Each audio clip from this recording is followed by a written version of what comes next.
I have no idea what to order.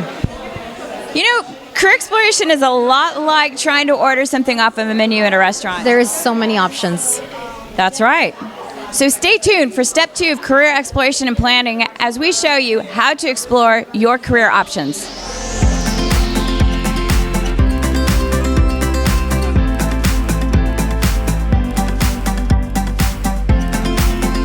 Welcome to another episode of Get Ready for Your Career podcast. I'm Jessica Quintero. And I'm Victoria Hinojosa. So in today's episode, we're going to talk about step 2 of the career and exploration planning process. In step 2, we're going to take a look at what are my options, figuring out how to explore the options that you saw from step 1 and those career assessments that you took. And we're going to use something called labor market information to explore those career options. Labor market information can be defined by salary ranges and job openings within a specific area and for specific profession.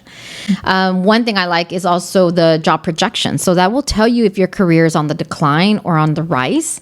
Sometimes when you look at that number, it might even cue you in to maybe have to do a career change. Also, LMI, which is labor market information, can also give you training and education information for any profession that you're looking to get into. Back in one of our previous episodes, we had Anastasia and Esmeralda. They explored 2 different self-assessments that are available to you free online. I know Esmeralda did one that was on personality type, it's showing you what careers are good for you based on your personality. But then Anastasia did one that's on careeronestop.org. And that same test is available to you on Work in Texas, My Next Move, Own It Online. All of those websites offer the exact same self-assessment. So it doesn't matter where you go as long as you take it. But those assessments offer a RIASEC score. So RIASEC, it stands for the 6 basic work personality types that when people of the same industry get together, this personality kind of evolves. And everybody is a mixture of those things. But when you take the test, your strengths are going to show up. So RIASEC stands for realistic, investigative, artistic, social, enterprising, and conventional. And when you take the test, you're going to get a score that's going to show you what your top scores are. And based on those scores, what your top occupations are, the ones that you're going to be most well suited for.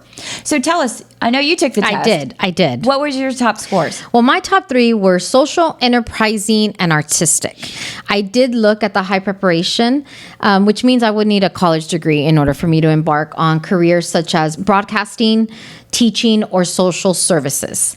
One of the things, if I would have to make a change today, I would probably pick teaching. Yeah. I do like to teach. We obviously do it here as well. Right. But so teaching is a passion. But I would probably teach a business class in a middle school or high school. But looking at the labor market information, it wasn't necessarily a high-skilled, high-growth job. So, but that in this case, this is when you want to look at the big picture. So I looked at it. I determined it's still a profession that I would go into if I had to do that. So what were your 3? Well, not surprising because we are in the same profession that my scores were very similar to yours. Okay. I was high on social, artistic, enterprising, but I also tied at investigative. I definitely see that in you. You are so... Yes, you want to know it all. Yep. Yeah, okay, I always ask why. Right, okay. So for me, that opened up a few more things like anthropology and and also one that was a real surprise for me, but I'll get to that in a second. So, but my top scores as far as occupations, adult basic education and literacy, not a surprise, that's what we do. That's what we do. And then also training and development specialist. Again, that's what we do. But the big surprise was the midwife. Yeah, that investigative threw in a midwife for me. Which is pretty cool. I'm fascinated. I'm interested because I've never met a midwife before. Well, in fact, it's on the rise. That is a really, really hot occupation that is on the rise now. Since COVID, so many women did not want to have their babies in the hospital. They wanted an alternative situation. That makes a lot of sense. So they wanted to have their babies at home. So midwifery is on the rise. It is definitely a hot job, a high skill, high growth job. Okay.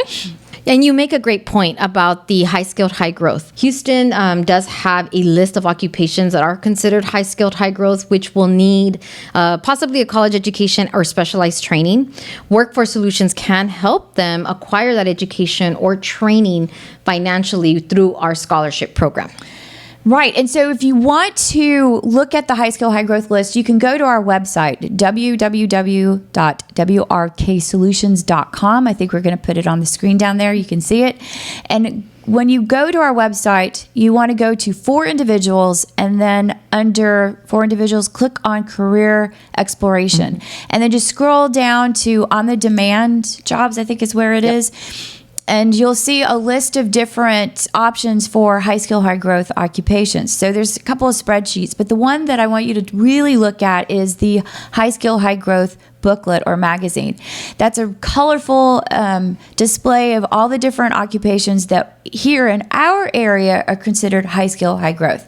So another way you can do some career exploration to determine if this is really the right job is go do something called an informational interview. So, Never heard of that.